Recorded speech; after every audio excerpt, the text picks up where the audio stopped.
Olá a todos, a quem nos ouve, a quem nos vê. Estamos mais uma vez, não em direto, mas a gravar um episódio do nosso Beco com Saídas, desta vez em formato Olhares Psicológicos sobre. Comigo tenho o Nuno Almeida e Souza, eu sou o Guerra. E desta vez pensámos e decidimos falar um pouco de algo que, embora esteja presente ao longo do ano, é talvez nesta altura em que, e quando digo desta altura, nesta época natalícia, é talvez nestes tempos, nesta altura do ano, em que esta questão se acentua, não é? Que é a cultura do consumismo, não é?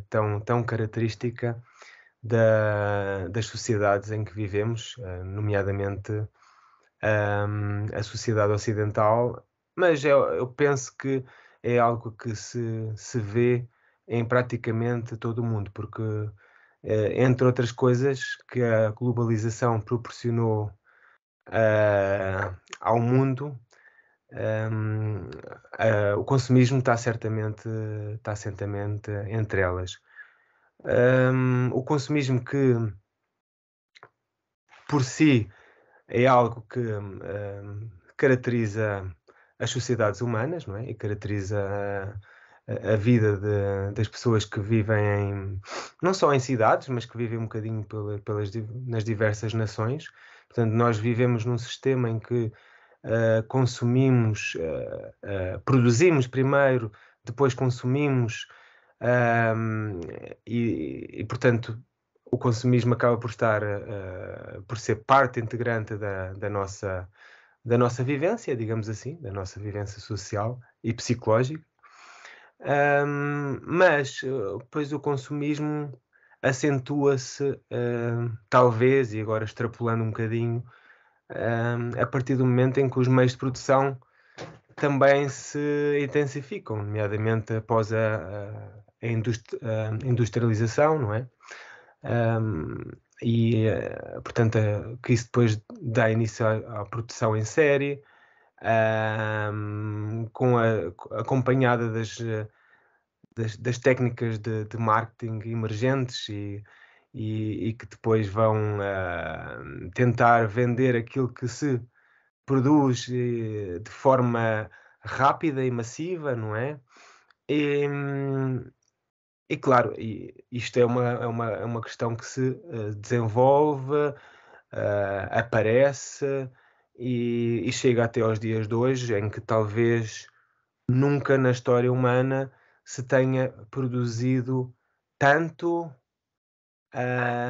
e talvez nunca se tenha produzido tanta solução para tanto problema, tanto produto para tanta necessidade. A questão é, claro, e aqui fazemos a ligação com o consumismo que pode levar, hum, a comportamentos, patológicos, de certa forma, que é a questão do consumir coisas, produtos, matérias que acabamos por não precisar.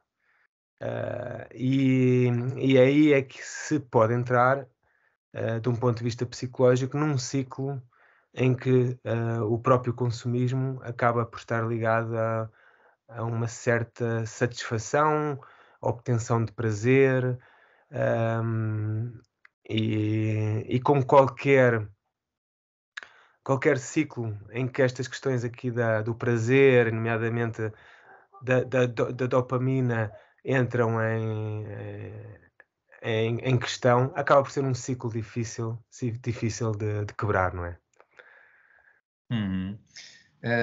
Sim, está a pensar sim que esta época do hiperconsumismo, não é? Bom, em que estamos, enfim, não só desta época natalícia, mas vivemos anos seguidos em que cada vez mais isto se sucede. Há de facto uma cultura que transcende até Black Fridays ou o consumo natalício sim, que ainda exponencia ainda mais este tipo de propensão para consumir muitas coisas, comprar muitas coisas, ter muitas coisas.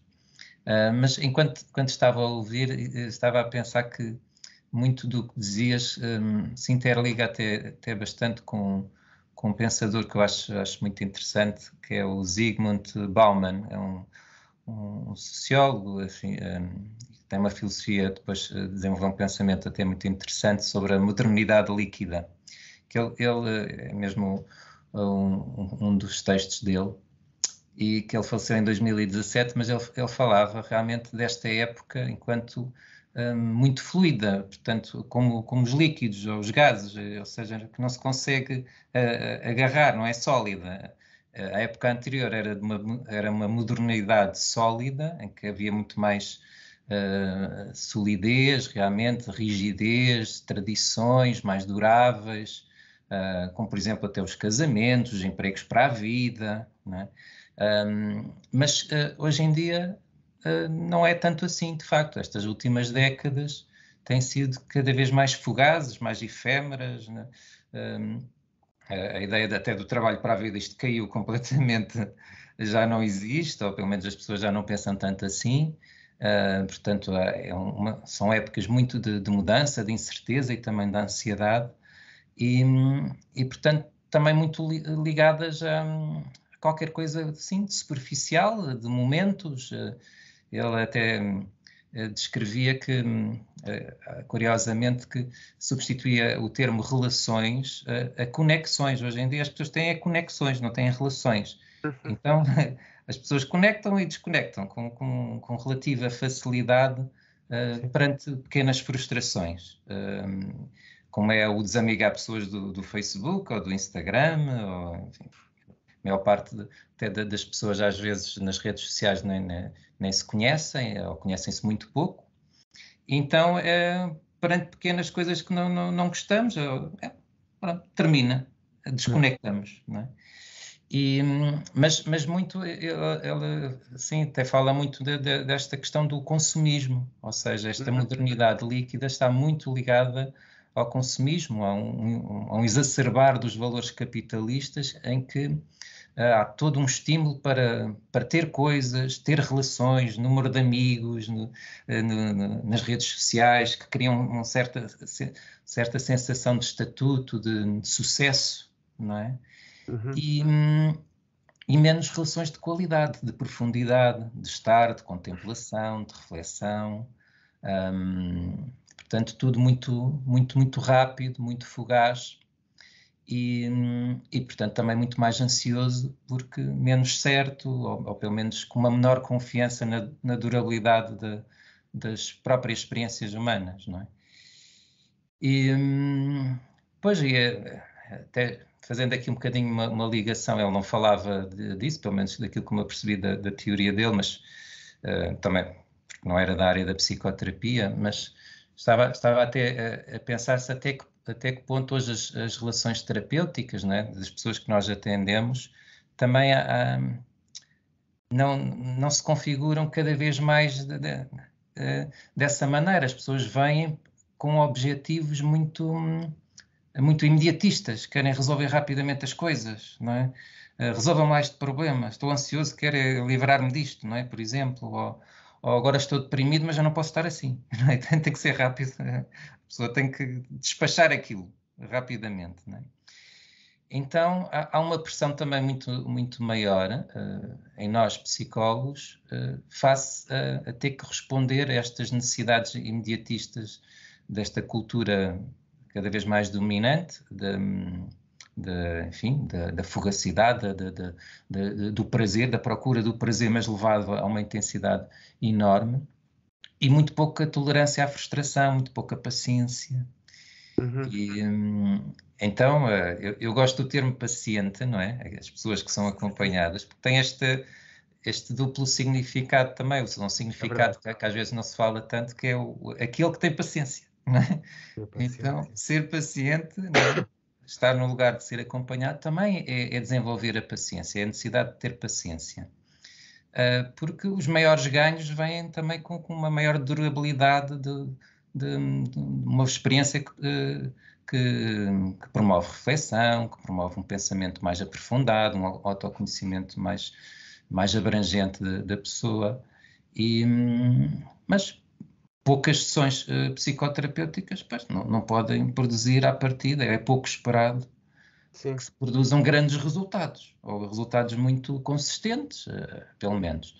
E então nós psicólogos, pelo menos psicólogos que atendem pessoas em contexto clínico, não é? De psicologia clínica, somos também cada vez mais confrontados com isso. Eu próprio notei, face ao início da minha carreira, portanto há mais de 10 anos, eu naquela altura, lembrando-me, sentia que as pessoas tinham mais paciência para estar.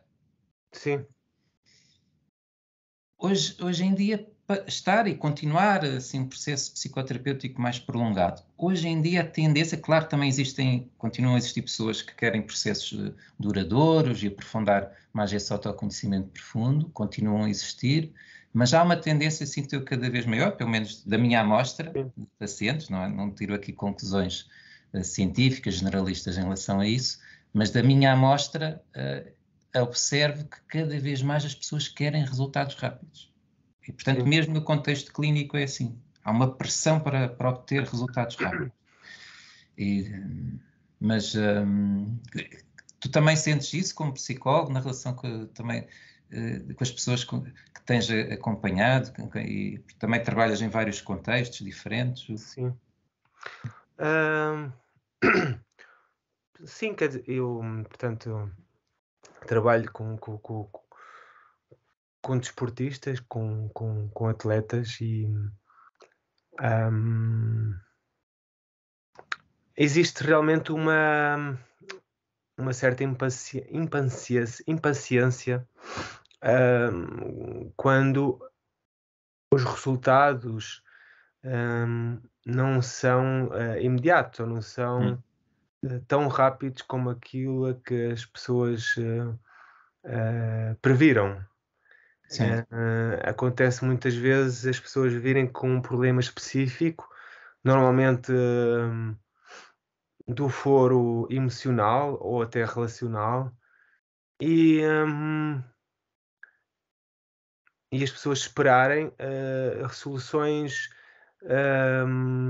imediatas, como que algo não está a funcionar entre mim e aquela pessoa, ou não está a funcionar porque eu não consigo deixar de fazer a mesma coisa que considero errada ou que não me está a trazer resultados nenhuns e quero uma solução já, nesta sessão, na primeira sessão. E muitas vezes, apesar da pessoa continuar e nós continuarmos um trabalho os dois, é perceptível uma desilusão interna se essa solução imediata não lhes é fornecida. E nós sabemos que, como psicólogos, sabemos que não existem muitas vezes uma solução, existem não só muitas soluções, mas acima de tudo existe um trabalho que deve ser realizado com perspicácia, com investimento, com tempo, lá está, que depois vai abrir portas para encontrarmos potenciais soluções, não é? Portanto, isto difere muito daquilo que é a tomada de um comprimido, não é? Ou, ou ir ao cabeleireiro cortar o cabelo, em que a cabeleireiro ou cabeleireira corta-nos o cabelo e nós vemos imediatamente o resultado, ao passado de 5, 10 minutos, não é? Portanto, sim, eu vejo isso e, eu, e talvez nós possamos fazer aqui uma. Peço desculpa. Fazer aqui uma ligação com os tempos modernos, não é? Tu estavas a dizer que já notas diferença em relação, na tua prática, em relação a 10 anos? Que, Sim, sejamos sinceros, não é, é tempo, mas não é assim um grande tempo quando nós, ainda há bocado estamos a falar da Revolução Industrial e exato. então estamos a falar de questões de 100 anos e de 150 anos e por aí fora. Portanto, se tu notaste isso em 10 anos, é natural que as coisas estejam a ir freneticamente, como utilizando um termo que já aqui mencionaste, é natural que as coisas estejam cada vez mais impacientes e em que o tempo dado para o pensar sobre as questões é cada vez menor. E aí entra, claro, a questão do consumismo, fazendo a ponte, que é também paralelamente com este ritmo frenético de vida, em que somos bombardeados por um sem número de estímulos, visuais, auditivos, etc. Entre a questão da disponibilidade dos produtos, a disponibilidade da oferta, hum, que muitas vezes, lá está, e volto a referir, ultrapassa aquilo que é mera necessidade, aquilo que faz sentido para a nossa vida. Eu vou comprar uma coisa não pelo que, não porque eu preciso dela, mas porque simplesmente ou está na moda, ou simplesmente eu acho que como os outros têm, eu também devo ter. Simplesmente porque hum, eu sinto que tendo aqueles ténis ou tendo aquela máquina de café, eu pertenço a um determinado grupo e Sim, pelo menos na minha cabeça, né? Eu sinto que sou parte daquele grupo e isso torna-se lá está, torna-se acaba por ser também perverso, de certa forma, e deturpar uma questão que é bastante genuína e digna, que é a questão do ofertar, não é? E agora ligando também com a época em que estamos a viver, havemos ter a oportunidade de falar ainda mais sobre isto brevemente, ah, mas o ofertar é uma forma de demonstrar o quanto apreciamos alguém, o quanto nos sentimos próximos de alguém, o quanto reconhecemos no outro a amizade ou o mérito. E acabamos muitas vezes por comprar e comprar e comprar coisas simplesmente porque lá está, a oferta é imensa, cria-se um ciclo de consumo, adquirir aquilo que preciso e não preciso, facilidade, preços baixos, ah, créditos ilusórios. ah, e depois é um mundo das pequenas coisas, né? O telemóvel de última geração, a televisão, o, o, aquela peça de roupa, a viagem ao sítio A, ao sítio B. Portanto, sim. isto acaba por ser um sinal dos tempos e um ciclo difícil de quebrar, que infelizmente não só é uma resposta quase sempre indesejada àquilo que é uma necessidade humana de contacto e de genuinidade e de proximidade e de essência, mas também acaba por deturpar o próprio conceito de oferta, de ofertar, não é? Sim, isso é interessante, essa questão do ofertar, porque o ofertar já assume uma relação com o outro, uma ligação de facto mais estabelecida, não é? Um cuidado, uma atenção bondosa, benevolente, não é? Face a Sim, outra pessoa. Hum, mas, pois, como isso ainda isso é um derivado eventualmente importante ou de alguma maneira de uma atenuação desse aspecto do consumismo mais desenfreado, de um consumismo mais individualista, não é? Em que o ofertar já traz qualquer coisa mais de uma expectativa de uma boa relação também, não é? De uma dinâmica relacional. Pois, mas realmente, sim, nestes tempos assim modernos que estamos a passar, não é? Impera muito, sinto eu, cada vez mais, infelizmente, porque isto depois realmente também está associado a maior sofrimento, mas impera cada vez mais o individualismo.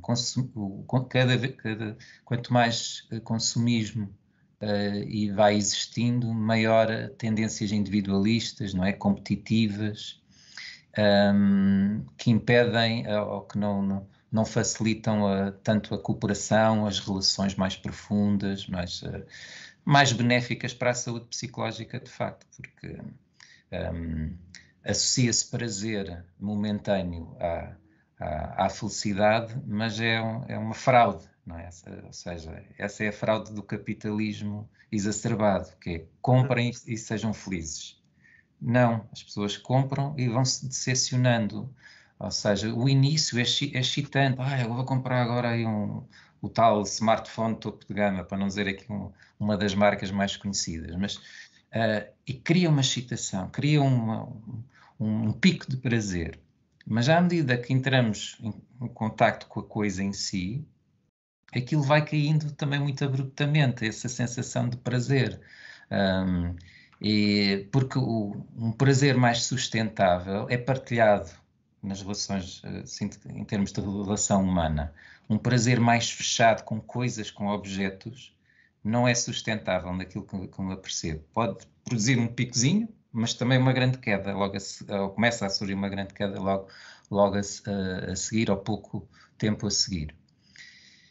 Então, mas é aí que as pessoas vão se descartando. Ok, não é aqui, mas eu senti prazer, cria a sensação que eu tenho a comprar outras coisas para voltar a ter prazer. Há uma adição pelo prazer imediato, não é? São tempos de adição pelo prazer imediato. E o consumismo, ou o hiperconsumismo, dá esse prazer imediato. Não dá prazer duradouro, tipicamente. Isso já não. Só se aquilo que se adquire ainda assim é partilhado com outros. Se for partilhado com outros e criar uma dinâmica de comunhão, de alegria, de prazer partilhado, aí já é mais sustentável. Mas a experiência típica até, por exemplo, dos smartphones, não é? É uma coisa mais isolada. Tipicamente as pessoas não estão em família a olhar para o mesmo smartphone. Cada um está com o seu, não é? Sim. Numa experiência fechada, em bolha, que promove isolamento. Ora, quanto maior o isolamento, também maior os problemas também de saúde mental. Tipicamente isto sucede, a pessoa fica-se a sentir realmente mais excluída das relações humanas, dessas relações humanas que dão essa sustentabilidade de um bom afeto, de se sentirem amadas, porque é isto que também nos ajuda realmente à saúde mental, é o amor, as relações consistentes em que nos sentimos amados. E que sentimos amados e que damos amor, o dar e receber. Mas nesta cultura tão dominante do consumismo, parece que isto caiu quase que em desuso, não é? Ou tornou-se uma tendência minoritária. Ainda existe, mas tornou-se minoritária ou não tão frequente como noutras épocas. Parece-me a mim. Sem dúvida. Sem dúvida, porque, como eu estava a dizer logo ao início, nós já desde o século XIX, depois do século XX, já estamos no século XXI, temos vindo a assistir a um aumento da produção massiva, da disponibilidade, do aumento da exploração de recursos naturais, e em todo esse processo, felizmente, temos que o dizer, muitas pessoas acabaram por ter acesso não só a bens materiais que lhes deram conforto e lhes facilitaram a vida, como essencialmente lhes trouxeram mais saúde física, mais saúde mental, mais condições de vida. Hum, hum, e pronto, esse é o lado bom do capitalismo, né? Que o capitalismo, quando se fala em capitalismo, parece que é na minha opinião, né? É um bicho papão que é o fonte de todos os males, mas também foi um sistema, ou tem sido um sistema que, de certa forma, tem proporcionado, por mais esquisito ou estranho que isto possa parecer, acaba por também espalhar uh, aquilo que é as condições para uma vida com mais acesso a elementos essenciais, não é? Claro que ainda há e existe pessoas com grandes dificuldades de habitação, pessoas com grandes dificuldades de alimentação. Isto também não só a nível local, nacional, mas também continental e mundial.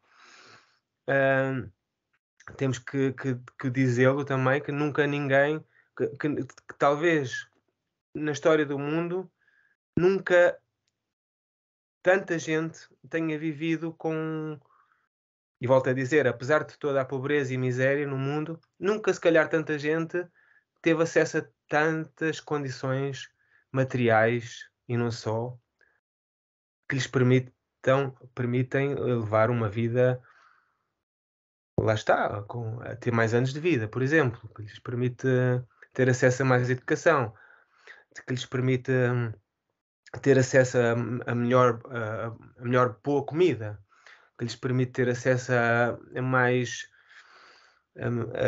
serviços médicos e terapêuticos. Temos de dizê-lo, é verdade, não é? Agora, claro que existe muita miséria e existe muita pobreza e por todo o mundo e situações realmente chocantes, não é? Voltando aqui e concentrando-nos aqui onde a sociedade do consumo mais se faz refletir, que é o chamado primeiro mundo, não é? Que já não é só a Europa nesse nível, e a América, quer dizer, nós vemos a sociedade de consumo em todo o seu esplendor também na Ásia, na América do Sul, e, e pronto, e é aí que vemos lá está, o tal lado o não tão brilhante ou mais negro do capitalismo, não é? Agora, hum, como outras, escapes ou como outros escapes para o ser humano, como os vícios, as obsessões, estou a falar da droga, do jogo, do sexo, tudo aquilo que pomos todas aquelas coisas que pomos num saco, que nós gostamos de chamar dos comportamentos de dependência, não é? Sim. Esses comportamentos de dependência são um bocadinho um sintoma de que algo está mal, não é? Levando as coisas um bocadinho ao extremo. E o que é que está mal? Estamos a falar da vida existencial, da vida emocional, da vida psicológica da pessoa, não é? O que acontece é que aqui poderemos pôr o consumismo nesta sua versão patológica ou negra, digamos assim, dentro desse grupo de dependências em que as pessoas que e claro, já estou aqui a tentar refletir os casos mais extremos. As pessoas que,